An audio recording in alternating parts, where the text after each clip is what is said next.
Ini kebetulan banyak sekali yang minta tolong untuk ditanyakan soal bimbingan semedi. Iya. Kira-kira selama ini praktek bimbingan semedi yang Ki Purbo ajarkan kepada kadang-kadang di luar kota maupun di luar negeri itu biasanya bagaimana Ki?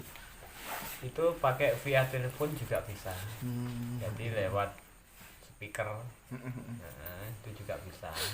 Jadi pakai PC juga bisa. Terus pakai apa itu eh, rekam juga bisa. Jadi kalau rekam itu kan bisa disimpan dan bisa bisa dilakukan nggak pakai PC lagi itu bisa. Kalau orang luar negeri biasanya orang mana Ki? Yang banyak itu dari Rusia Rusia. Rusia sama Kanada yang paling banyak. Tapi pakai bahasa apa Ki? Bahasa Indonesia juga ya? Campur. Campur. Tapi kalau eh, terus kalau sama saya nggak bisa nangkap ya, Mister speaking Indonesia gitu. Pakai bahasa Enggak, Indonesia itu juga berarti bukan orang Jawa yang tinggal di Rusia bukan? bisa. Bukan. Bule berarti ya? Boleh. Terus kemarin ini beberapa hari ini juga sudah 1 bulan. 1 bulan ini juga melayani khusus dari Singapura sama Filipina. Itu apa Ki? Itu Sama? sama bimbingan semedi juga. Mbak Olia ini juga di Filipina, ini juga asli orang Filipina. Apa Ki yang dirasakan oleh Mbak Aulia itu? Bisa Yang- ceritakan sedikit Ki? Iya, yang dirasakan itu beliau merasakan tentram, sejuk, dan bisa tenang. Terus bisa merasakan juga rasa enteng, jadi tidak ada beban. Hanya satu fokusnya ke cahaya Tuhan katanya gitu. Lalu beliau mengatakan cahaya Tuhan.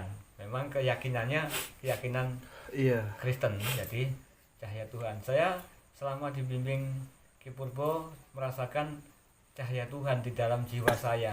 Saya bisa tenang dan bisa tentram, bisa merasakan kedamaian dan bisa merasakan pokoknya seluruh ini enteng tanpa beban. Gitu. Kalau boleh tahu ketika pas melakukan proses bimbingan semedi itu, apakah kemudian teman-teman yang dari luar negeri itu juga disuruh untuk menyalakan dupa atau apa gitu? Nah, Atau enggak harus? itu tidak harus. Tidak harus. Ya, tidak harus. Jadi tanpa keterpaksaan. Jadi kalau meditasi itu sesuai dengan keyakinan masing-masing. Jadi ada yang menyalakan dupa, Iya. ada yang tidak. Tapi alangkah lebih baiknya itu menyalakan dupa. Sebab apa? Aroma wewangian itu sangat menunjang di dalam meditasi. Gitu. Tapi kalau dari Malaysia itu biasanya tanya dulu, kita pakai dupa apa tidak? Ya monggo kerso gitu. Jadi tidak ada suatu keharusan. Tapi kalau saya pribadi memang identik, saya orang Jawa, yang saya anut pahaman Jawi ya harus pakai aroma dupa yang seperti di Sanggar sama yang di Iya. sana, Mas. Berapa jam Ki sekali bimbingan itu biasanya atau berapa menit Ki? Sekali bimbingan itu 15 menit sampai 20. Oh, 15 sampai 20. Ya, nanti kalau seumpama kita terus saya gitu ya. saya hanya nurutin aja. Jadi, gitu. Karena ini banyak nanti kemungkinan yang minta barangkali harus ini Ki harus didaftar satu hari cukup berapa orang gitu Iya. aja. Iya, iya, iya.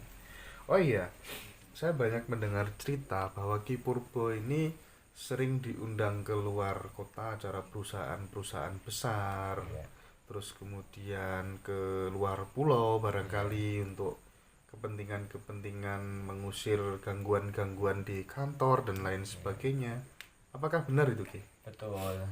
Betul. Ini bulan ini sebenarnya saya juga ada jadwal ke Banjarmasin sama Lampung, juga di Ambon sama Manado, tetapi saya tidak bisa melayani untuk panggilan tersebut karena ini bulan Suro.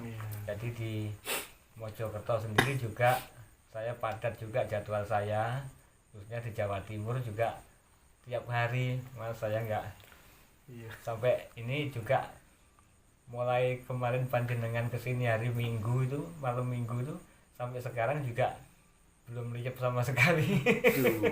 Luar kota terus gitu.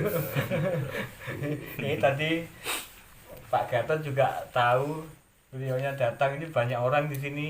Terus lagi teman-teman yang dari luar kota juga, dari Sidoarjo, dari Pasuruan, dan dari Surabaya. Terus akhirnya Pak Gatot jangan pulang dulu, nanti ada teman-teman yang mau live juga gitu. Oh nggih monggo. Itu kebanyakan sebenarnya acara apa sih? Ya, Musir-musir apa gitu? kalau menetral itu mayoritas, kalau saya dipanggil ke sana, ke luar pulau, ke luar kota, ke luar provinsi, itu kebanyakan ya untuk mengusir, bukan mengusir, tetapi menetral. Jadi menetral itu Menetralkan. menetralkan. Semua itu punya hak untuk tinggal. Iya. Jadi makhluk gaib itu semua berhak untuk tinggal di tempat itu, sama seperti kita. Mengapa kita ganggu, kita usir? Tidak usah diusir, yang penting dilus. Jadi kita netral, maksudnya netral itu dilus. Lengger utawa nduk utawa Kang Mas utawa Pak D, nyuwun sewu nggih, mumpun ganggu gawe wonten mriki. Nyai danyang kaki danyang. Nah, itu yang penting.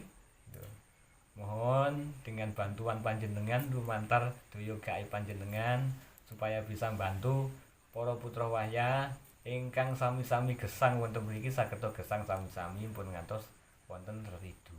Ya ngoten. Jadi niku maksude supaya mboten ganggu. Jadi dijawab diasi lah. Karemenane napa engko mangke disajeni.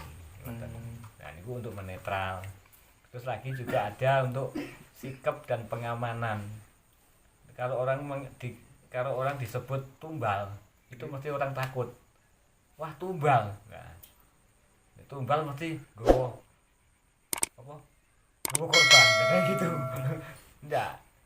Tumbal keselamatan itu untuk kantor, perusahaan, itu supaya apa? Dipagar, pagar keselamatan. Jadi kayak yang jin atau setan atau dedemit yang di sana itu yang sangat angker, kalau seumpama dibacakan doa nggak bisa, itu mesti ada kintilannya ataupun apa seumpama gitu kesenangannya apa.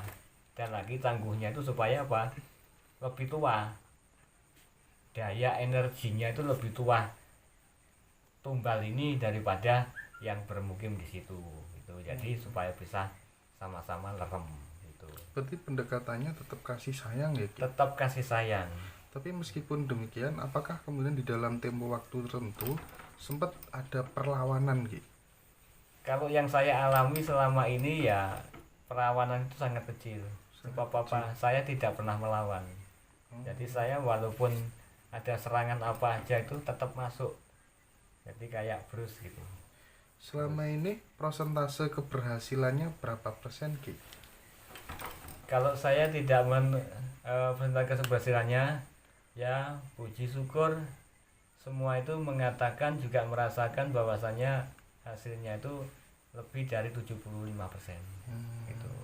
Tidak pernah ada efek-efek negatif pasca melakukan penetralan seperti itu? Kalau efeknya itu mesti ada, Mas. Ada ya? Ada. Jadi setiap mengerjakan tuh mesti ada efeknya. Tapi ya puji Tuhan, puji syukur kepada Yang Maha Kuasa, selama ini saya juga tetap dilindungi oleh para leluhur, oleh para leluhur saya, leluhur Jawa dan Dat Yang Maha Kuasa. Puji syukur saya tetap diamankan dan tidak ada dampak, walaupun ada dampak kecil-kecil itu ya wajar gitu. Saiki ngene, saumpamane wong tukang masak ya mesti kecipratan bumbu gitu loh. Mesti kena pedese meripat, kena bumbu lah, itu mesti. Jadi setiap pekerjaan apapun itu tetap kita mesti kena dampaknya.